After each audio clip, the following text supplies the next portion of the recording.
Many of you have come to these conversations on YouTube, in person, and we want you to know that this is quite a journey that you are on. We are here to help you through the rough and tumble experience of separation. We want you to understand that it is a journey that requires patience. A great deal of patience has been exerted in your training, from your parents, from your churches, from your society, and you have participated in that training. Now is the time for you to focus on the kind of training you want. You want to align yourself with love to the best of your ability in this moment. So judging your body is one of those places where you can alleviate a lot of guilt and suffering. It is one of those obsessions of your society. And it is one of those obsessions of your society because it keeps you in a low frequency place when you are focused on the body as a means to an end. In your society, you are taught that the body is everything, that if you have the perfect body, that if you have the strongest body, that if you have the fittest body, that then you are going to be okay, you are going to get what you want. What we want you to understand is that your body is the effect of cause, which is mind. You are going to have a healthier, happier body if you change your thoughts. That is where your body is being generated. So as we go into this afternoon's conversation, we want you to think about the body, because this is one of the great liabilities of your society, the way it is trained into you to value it as a god, if you will, to blame it as the devil as well. Jesus used the body as a teaching device. That is what the crucifixion was for. He went to the cross. He went to that what seemed to be horrific death voluntarily. He went into that experience to show you that the body was nothing to him. It was not as the church has described it. He did not sacrifice his body for your sins. He went to the cross to show you that his body was nothing to him, that he was able to manufacture a new body, and that is what happened in the resurrection. It was not as the church has spoken about it. It was not a body that was healed and brought back to life. It was a new one. He created a new one.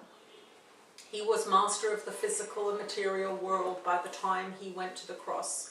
And that is what he was teaching about forgiveness. He was teaching about forgiveness because that was the journey that he had been on, the journey, the return to love.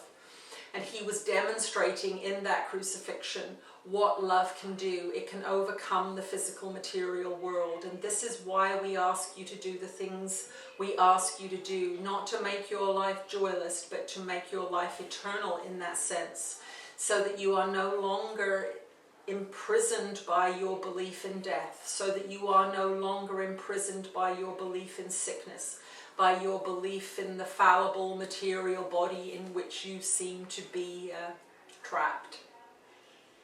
You are an eternal spiritual being. You are a creator God in that sense. You have the ability to transform not only your body, your experience of your body, and the world, but you have the ability to do whatever you wish in whatever way you wish. But you must be retrained. You must be taught the truth of the laws of creation. And so that is what we are here to do. It seems as if we are asking you to give up all the good things in life. How will this look if you give up all of these things? Well, most of these things are not benefiting you. Most of these things are actually causing your suffering.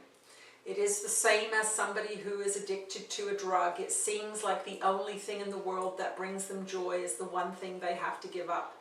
It is one of those spiritual paradoxes. So we want you to know that this journey into clarification seems daunting, it seems difficult, but as you know from our dear one's stories, life gets better and better, and how paradoxical that you give up your delicious treats and your murder mysteries, and things get better. You get lighter, you get happier, you get better and better at doing what you're doing.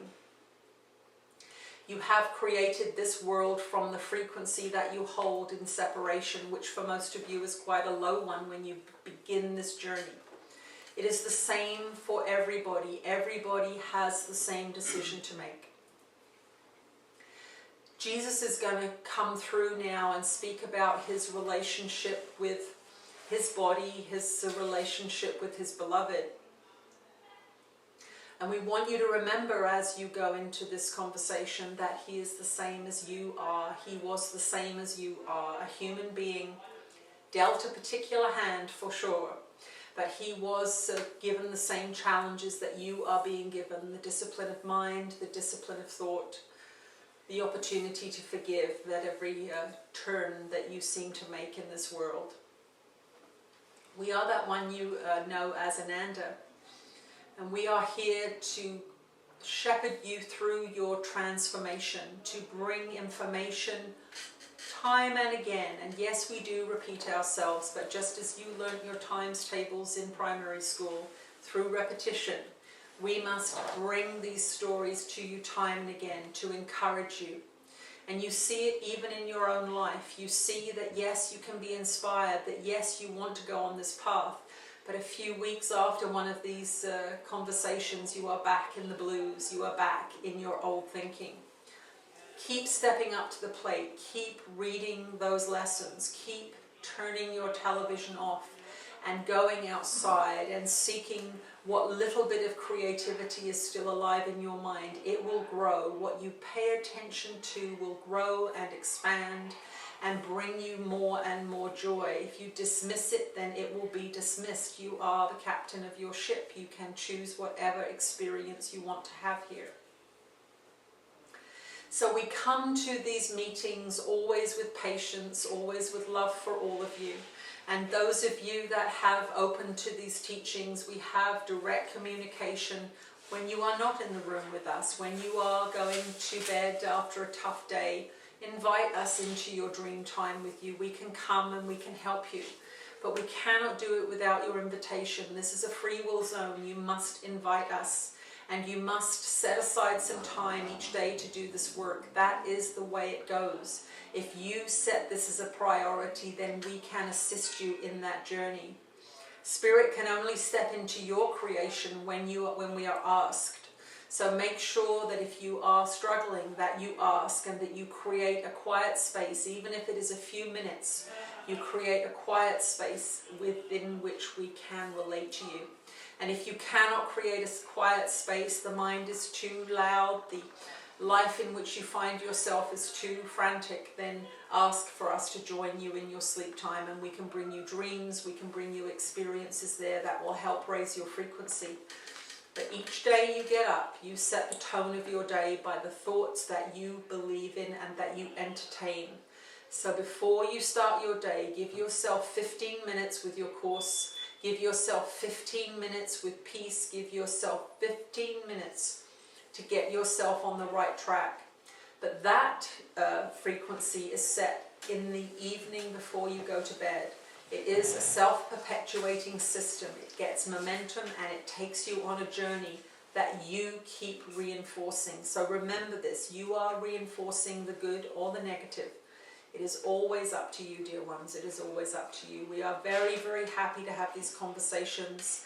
We love bringing this material forth. It is part of our spiritual evolution. So thank you for assisting us in our own growth.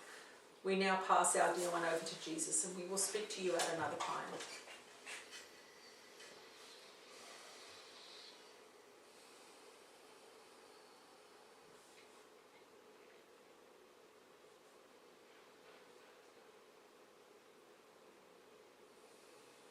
These conversations that we have together are blessed indeed. I am that one you know as Jesus, and I want you to be grateful that you are here. We are grateful that you are here. You are the sowers of a new crop. You are the sowers of the seeds of this new world that is coming into being. It seems a grand dream indeed when you look around this planet at this time that things can change. But we want you to know that there is a revolution afoot here, and we have talked about this many times, and you have heard the story many times. But what we want you to know is that you have a pivotal part in this revolution, and it is inside your thoughts. It is What you look at, that is magnified. It is the stories you tell that are magnified. It is the thoughts that you repeatedly have that are magnified. It is coming from within the collective mind. It is coming from you. This world that seems so divided, this world that seems so fearful, this world that seems so crazy is coming from you.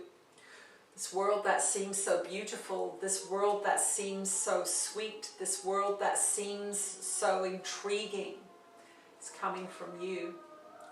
This world that seems so violent, this world that seems so abundant, this world that seems so scarce is coming from you.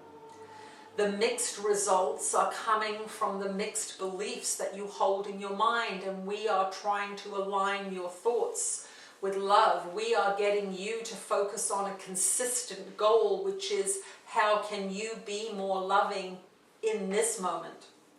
How can you be more loving to yourself in this moment? Hateful thoughts in the mind about your body are not loving. They create judgment out in the world. They create that system of body judgment out in the world. You do not realize this, but when you attack your own body in your mind, you will encounter out in the world systems of judgment of the body, and you will feel that again. But you started it. You started it with your thoughts about how you hate this part of your body or that part of your body, or how it should be other than what it is. If only it was like that. If only it was like this. When you have those thoughts, you encounter experiences that reinforce those thoughts. You are going to seem to have outside experiences that arise from nowhere, judgments from other people about other bodies or your body, but they are merely reflecting your inner world. So when I was on the earth so many centuries ago, and some beings ask, why do I not reincarnate into another physical body?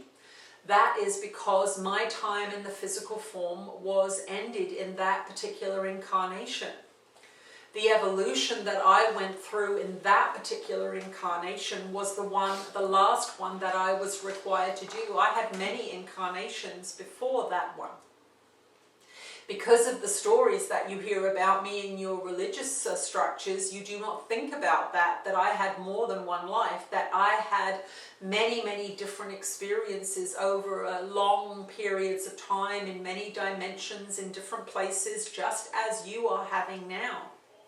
This is not the only you that there is. There are many aspects of your oversoul experiencing other things. So it is important for you to understand that my experience on the earth plane was a specific one. Do not compare yourself in that sense to me. Do not compare where you are on your journey, because you do not know what I went through in my many incarnations. I went through all the same trials and tribulations and emotional problems and sufferings that you did. That particular life was the culmination of many different lives. It is like looking at a marathon runner and comparing your body to them and saying, I am less valuable because I cannot do that. That marathon runner has gone through a great deal to get there, and you too can get there if you go through the same experience. This is very scientific, this spiritual journey. It is available to all of you.